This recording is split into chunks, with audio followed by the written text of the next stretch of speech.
Bonjour à tous, bienvenue dans cette review, analyse, théorie, tout ce que tu veux sur le dernier chapitre de One Piece qui est sorti, le chapitre 1090, qu'on a eu vachement en avance mais pour notre plus grand plaisir. Avec comme titre l'amiral Kizaru, on va aujourd'hui décortiquer tout ce chapitre et surtout spéculer sur ce qui peut se passer. On a beaucoup de choses à voir parce que je trouve que c'est un chapitre qui peut nous emmener sur plusieurs pistes. On va commencer comme d'habitude un peu par ordre chronologique avant de faire des ponts entre les personnages. Donc le chapitre reprend sans ellipse cette fois, on voit Luffy qui va parler au Gorosei directement. Et déjà c'est quelque chose que j'adore et qu'on commence vraiment à voir, on commence à s'y habituer en fait à Luffy qui a cette aura, qui a pris l'ampleur en fait d'un empereur justement, et qui va jusqu'à parler aux plus grandes instances du monde. Et franchement ouais, ça fait un peu bizarre quand on repense à Luffy, comme je dis, on s'habitue, mais sans trop s'y faire, je trouve pour ma part. Mais c'est vraiment très plaisant de voir ce genre d'interaction. Autre interaction qui est géniale, c'est l'interaction de tous ces personnages dans la pièce, tous ces personnages qui sont enfermés ensemble. Et d'habitude j'ai quand même beaucoup de mal avec les cases d'Oda qui sont fournies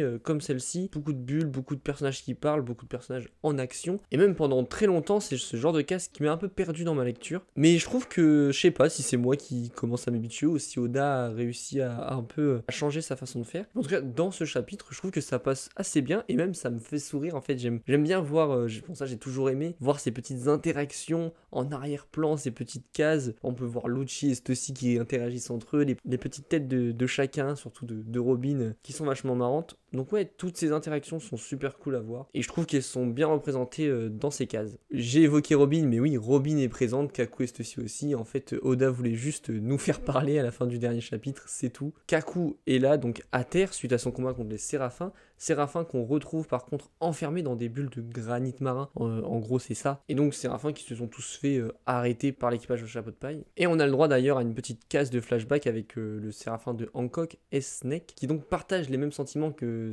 l'original, on va dire que la vraie au bon Hancock, envers Luffy. Et Vegapunk fait la réflexion que donc le facteur de linéage qu'il a utilisé pour créer les Séraphins doit aussi impliquer donc les sentiments, certains sentiments. Et Zoro l'avait un peu teasé lors de son premier face-à-face face au S-Hawk, parce qu'il lui avait dit, quand il l'avait regardé dans les yeux, que plus il le voyait, plus il ressentait des émotions à travers ses yeux. Donc ouais, c'était un peu teasé. Et l'interaction, donc comme je l'ai dit, entre le S-Snake et Luffy est très très cool. Et en plus, pour ma part, au départ, j'étais pas chaud avec l'intégration de ce groupe de clones des anciens corsaires, parce que ouais, je me demandais où ça allait nous emmener, je me demandais ce que ça allait raconter, et en soi, on n'en sait pas plus avec ce chapitre, mais le fait de les voir de plus en plus m'ont déjà fait apprécier leur design. Je sais pas, j'adore leur design. Et on se dirige sans doute vers une évolution de leurs sentiments, etc. Donc ouais, à voir l'importance qu'ils vont avoir par la suite. J'ai encore un doute là-dessus, sur le pourquoi ils sont là, mais en tout cas le fait de les voir plus souvent, ça me va très bien aussi. Content qu'on soit pas parti en mode de flashback pour nous expliquer l'ellipse temporelle, et qu'on continue en fait dans la lignée du dernier chapitre. Et je trouve que nous donner quelques informations par-ci par-là, voilà, avec par exemple le pourquoi Franky ou Usopp sont dépétrifiés, je trouve ça plus agréable et plus cool. Au moins on perd pas de temps, on retrouve l'action directement. Et ça renforce en plus de ça la puissance, la facilité avec laquelle les Mugiwara ont réussi à s'extirper de la situation un peu critique où on les avait laissés. Ils l'ont fait sans nous, donc c'est un peu normal qu'on ne le voit pas littéralement. On avance un peu plus dans le chapitre, on voit là où il y a Vegapunk qui va donc se lancer dans un hacking pour désactiver la barrière que York a installée avec un mot de passe que personne ne connaît à part elle. On a un peu des groupes qui se forment, avec aussi Franky, Bonnie, Luffy et un des satellites de Vegapunk qui partent chercher le Sunny avec le Vega One. Voilà, un plan d'évasion se met en place et on retrouve une Bonnie qui va beaucoup mieux, qui va, d'après les mots de Luffy, donc à passer la nuit à pleurer. Sans doute elle va mieux, elle a dû pardonner à Vegapunk à l'aide des souvenirs de Kuma, des souvenirs de son père qu'elle a vu. Je pense aussi que c'est ça qui a dû la faire pleurer pendant toute une nuit. Mais j'aime beaucoup les interactions, en tout cas avec elle, la supernova qui est pour l'instant la moins mise en avant, à part au rouge on pense à toi. Ces interactions avec Luffy, ce sont, je trouve, depuis le début de l'arc, sont vraiment sympathiques. Rentrons dans le vif des deux derniers sujets à aborder pour ce chapitre. C'est déjà Elbaf qui est clairement annoncé, on est confirmé, on s'en doutait carrément que ça allait être la suite logique, l'arc suivant, et j'ai envie de dire qu'on a la même réaction que Luffy ou Usopp, enfin ils y vont, mais ça m'amène quand même à me demander qui va réussir à y aller, parce qu'ils sont quand même entourés de beaucoup d'ennemis, peut-être même d'autres ennemis qu'on n'a pas encore vus, mais est-ce que tout le monde va réussir à s'échapper? Telle est la question, car pour moi un gros retournement de situation est à prévoir avec, on le sait, l'équipage de Barbe Noire qui est aussi présent depuis au moins la nuit dernière, sans doute avec Devon et la fille de Devon qui a dû peut-être s'incruster parmi le groupe en prenant la place de quelqu'un. Mais Elbaf est confirmé et c'est très cool d'assister pour l'instant à l'arc Egghead qui nous apporte jusque-là sans doute, avec l'arc Zou, j'ai envie de dire, le plus de mouvements, le plus de réponses et le plus d'avancées en fait dans l'histoire principale de One Piece. À cet arc-là, on va enchaîner avec l'arc le plus teasé de tout le manga. Donc là, on va avoir un enchaînement mais de dingue qui va marquer, je pense, l'histoire. Mais on aura sans doute l'occasion d'en reparler. Évidemment, on va finir cette review avec le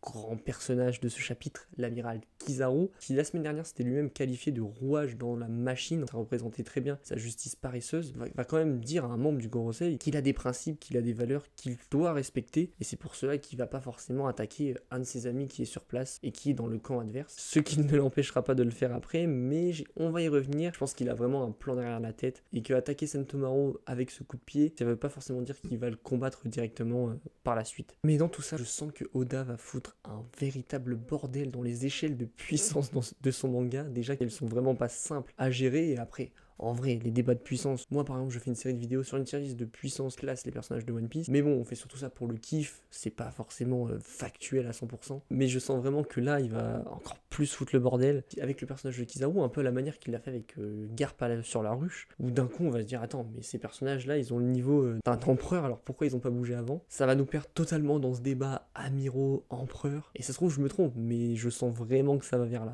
car il faut se le dire, on n'a jamais vu Luffy réagir comme ça à l'approche d'un adversaire. Pourtant il en a croisé des amiraux, et sans remonter avant l'ellipse en parlant d'Aokiji ou même à Marineford, il n'y a pas si longtemps que ça à Dressrosa, il a rencontré Fujitora, il a lui foncé dans le tas, ou même Ryukogyu de loin, même si ce sont des nouveaux amiraux. On peut aussi dire que face à Kaido, il a également foncé dans le tas, à aucun moment il a ressenti, c'est pas cette peur mais cette crainte, mais pour un peu essayer d'expliquer cette réaction, pour moi ça montre juste que Luffy est maintenant capable de repérer, et en plus d'assez loin, des ennemis très puissants, ou du moins de calculer, on va dire, la puissance d'un personnage, mais sans l'avoir directement en face de lui. Chose qu'avant, je ne pense pas qu'il arrivait à faire, et ça me rappelle un peu ce que Riley peut faire. Riley, sans avoir combattu directement Barbe Noire, il l'avait dit qu'il était plus fort que lui, une fois que Riley avait arrêté Barbe Noire à Amazon Lily. Donc j'ai l'impression que c'est un peu ça, il arrive à sentir qu'il est puissant, pas forcément plus fort que lui, et ça montre juste en fait que Luffy a un très haut niveau de acquis de l'observation, et acquis des rois aussi, un peu à la manière de Riley. Mais ça n'enlève pas que cette réaction, on a l'impression vraiment que Luffy n'a jamais rencontré un adversaire aussi fort que Kizaru actuellement, donc c'est un peu bizarre. Mais ne vous méprenez pas et ne cédez pas à la panique. Oui, la réaction de Luffy est étrange et peut être interprétée de bien des manières, mais on se souvient aussi de la dernière personne, du dernier empereur à avoir eu un regard similaire, et c'était Shanks. Et oui, et cela a montré juste la dangerosité de Kid à l'époque, mais ça n'a pas empêché Shanks de le stopper en un coup par précaution. L'expression de Luffy peut carrément être interprétée comme ça. Il va vouloir stopper lui-même la menace avant que celle-ci fasse trop de dégâts. Parce que oui, j'ai toujours dit que certains amiraux étaient sans doute level empereur Kaido Big Mom, et aussi depuis le début de l'arc, je sens que cet arc-là, on aura le droit à the combat contre un amiral. On verra vraiment un amiral, en l'occurrence Kizaru, se donner à fond, nous montrer des techniques de dingue, comme on a rarement vu, même si on peut parler de Akainu face à Barbe Blanche. Akainu s'est fait laver, en vrai Barbe Blanche ne le lâchait pas, donc il pouvait pas forcément montrer toutes ses techniques, et encore, même après avoir pris des coups de Barbe Blanche, Akainu il est toujours debout, à fond pour se battre. Donc quand même, faut le respecter lui, et Kizaru, là je sens qu'on aura le droit à ça, même si je laisse toujours une petite pièce sur le fait qu'il peut peut-être changer de camp, ou du moins faire une Fujitora, laisser partir les chapeaux de paille pour X raisons. Je dirais pas qu'il va se retourner totalement contre le gouvernement mondial, mais peut-être qu'il laissera partir Luffy. Voilà, ça me surprendrait pas s'il se passe ça. Tout comme quand on voyait Lucci se poser certaines questions par rapport aux ordres qu'on lui donnait, même si là on voit que Lucci est toujours un chien, entre guillemets, du gouvernement, continue à donner des informations. Mais ici, un Kizaru entouré de plein de personnages qui ont son niveau ou un équivalent, ça peut nous donner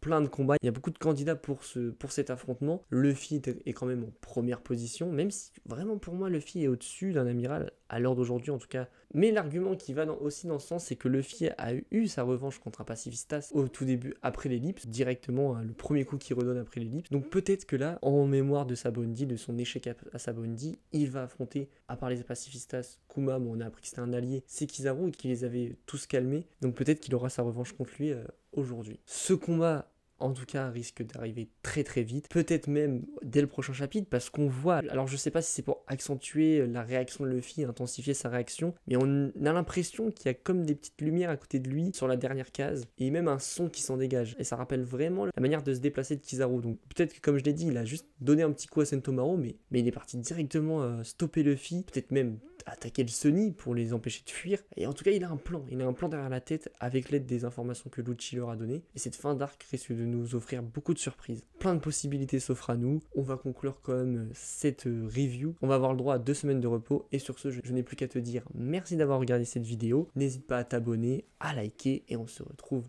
très vite car la semaine prochaine c'est Boruto qui revient. J'ai trop hâte. Encore merci et à plus.